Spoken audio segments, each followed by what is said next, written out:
talk about the 5 things that I feel are the most important things that I've learned in 2025.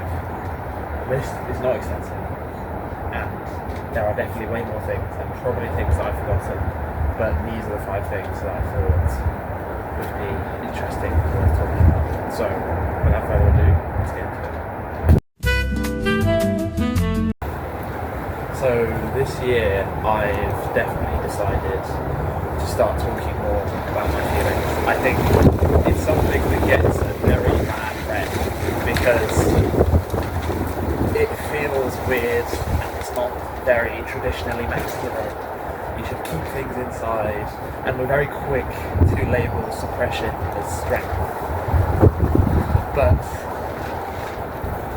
I think resilience comes from being able to share and feel the inner experience and still do the things that it gives you anyway.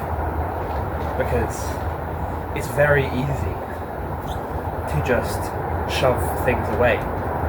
But when you open yourself up to what goes on and the feelings, it does hurt. It's not easy to live with them. It's sometimes extremely painful, especially when bad things happen. But I feel there's more courage in that. And that if you had to break into a room that you didn't feel fear, there's no courage in that. Whereas the person who's terrified but does it anyway, there's way more resilience and you grow way more that way. And it's not easy, it's been a long ass journey. For sure, because you really have to just sit there and feel pain and try and numb it away with take a pick or whatever. You actually have to sit there. And it sounds really weird. It's like, what does that even mean? Some people might just think, yeah, that you're just chatting shit. No one actually understands what you mean. Maybe they don't. But I have noticed the difference because before I wouldn't have said anything, and I thought, okay, if I don't tell anybody, then I can just do it all myself, and telling people is going to hurt me, it's going to hurt my image, and other people's image of me, and they're going to think, oh, I'm not the same guy. And the fact is, it's probably true. But if anything, being able to talk about this kind of thing, I would feel it strength. I don't know if everyone would, but I would. And it takes a lot of courage. And I'm not perfect at it. It's definitely a work in progress, and it doesn't stop the feelings from feeling as painful as they do. In fact, it exacerbates them. But it also makes smaller things feel better, like a nice cold shower or just some hot food. You feel the pleasure more in that. And that's definitely something I've noticed a difference in. And it's also just feeling more accepted and being able to be more authentic around other people. It's like if you talk about the inner experience of yourself, then you don't need to be afraid of, oh, what if they find out about this? You can just act and be okay with it because you know that they know these things about you and accept you, and some people may not do that. But that's a reflection of them. That's not a reflection of you.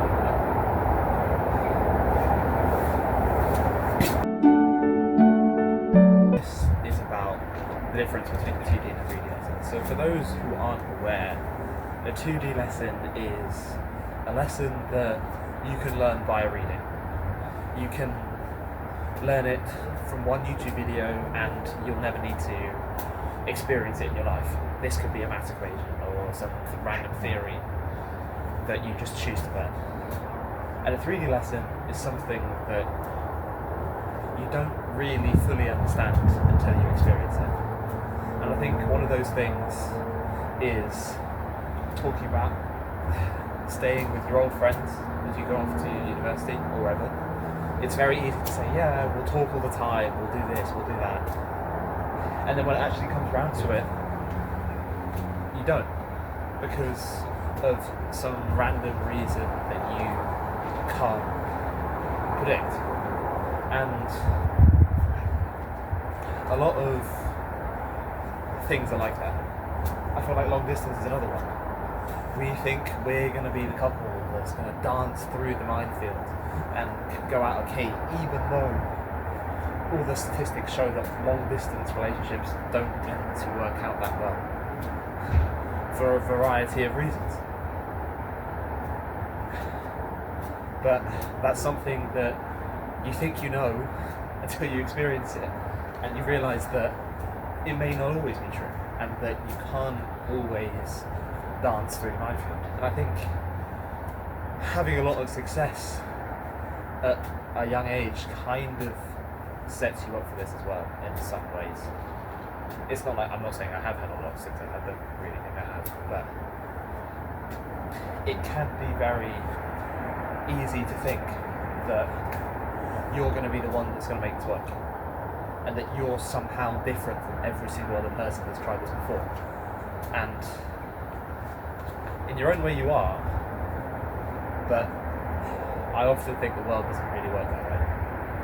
And you can be like Steve Jobs, and you can bring your own world into reality, but then Steve Jobs, while he built the iPhone and did so many amazing things that we can't live without today, he also tried a diet of cranberry juice, carrots I think it was, to try and combat pancreatic cancer.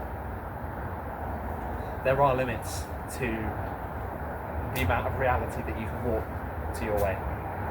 That is definitely something I've learned this year. Another thing is that status doesn't matter. I used to believe it, but over this year I have come to realise that it's more important than we often attribute it to, and it's not really something you can talk about because it's not really viewed very well. But status is something everyone cares about, but you get to choose which game to play.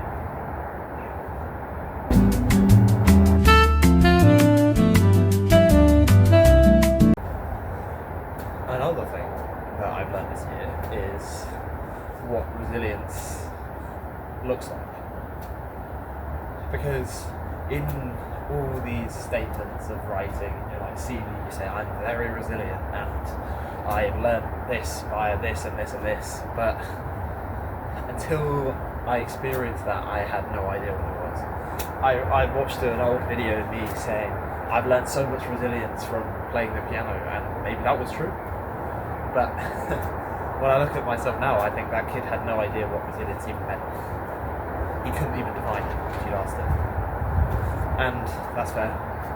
Not all of us are going to have a great definition for things, and often the world is often about having self-belief and saying the things that you either want to be true or that you believe to be true at the time.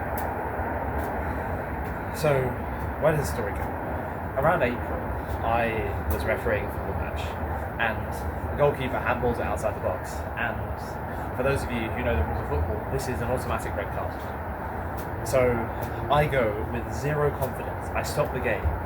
It's only because one of the players realised and said, "Ref, he's outside the box." And I was like, he is outside the box. So I walk up, this is already a disaster, I've got no control over this game, and I have zero confidence in giving this decision. So what do you expect? Obviously, 22 players, the managers and everyone comes surrounding me shouting, "It's just a friendly, why are you giving a red card?" And I knew my decision was right, so I had to stick to it. And I don't think I've ever felt pressure, that much external pressure. Everyone is watching and expecting you and trying to force you to change your decision, and you've got to stick to the one you made. And that experience truly did teach me what resilience looks like. And obviously there is so much more to it than that. It's not just that, but resilience in the face of public pressure is definitely something I've learned this year. And this is not an advertisement for refereeing, by the way. It's tough, but I mean, I really enjoy it. So yeah, resilience is a strange thing. I think a lot of people like to know what it is and like to think they know what it is, like me. And to be honest, I still probably don't even know entirely what it is, but it's a work in progress. It's a work in progress.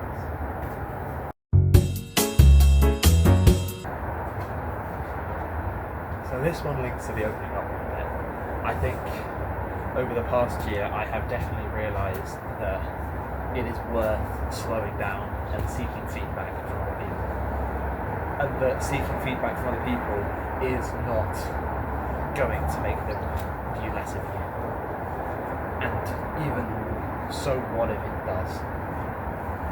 I realise that I have a tendency when I start things to move fast and break things, not literally, but I tend to like to just get started, and this has very good things. I like to just, when I say I want to do something, I just want to do it.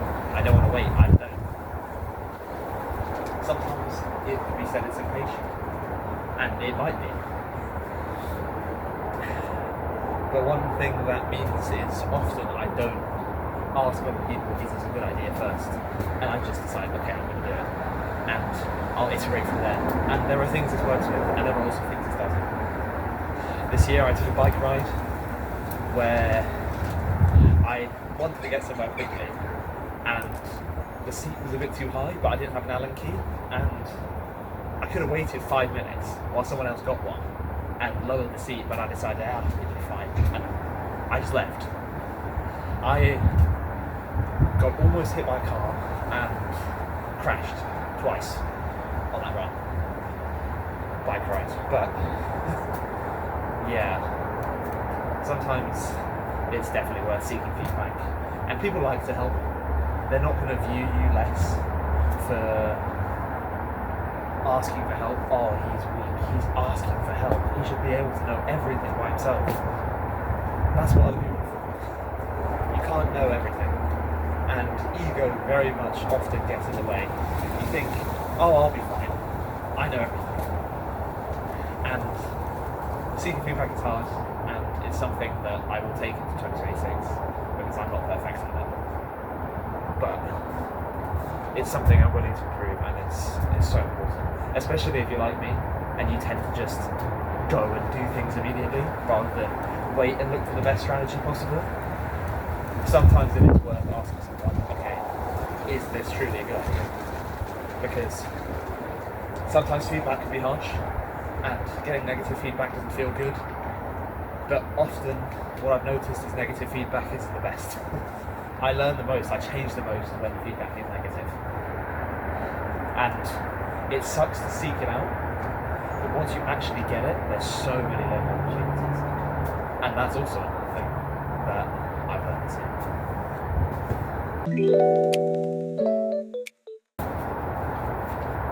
So the final thing I wanted to talk about today was the thing that's in my hand right now.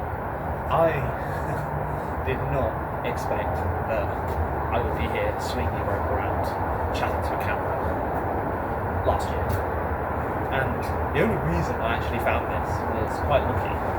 I was looking for podcasts to watch, but the original ones that I usually look at didn't really have any ones that I was interested in.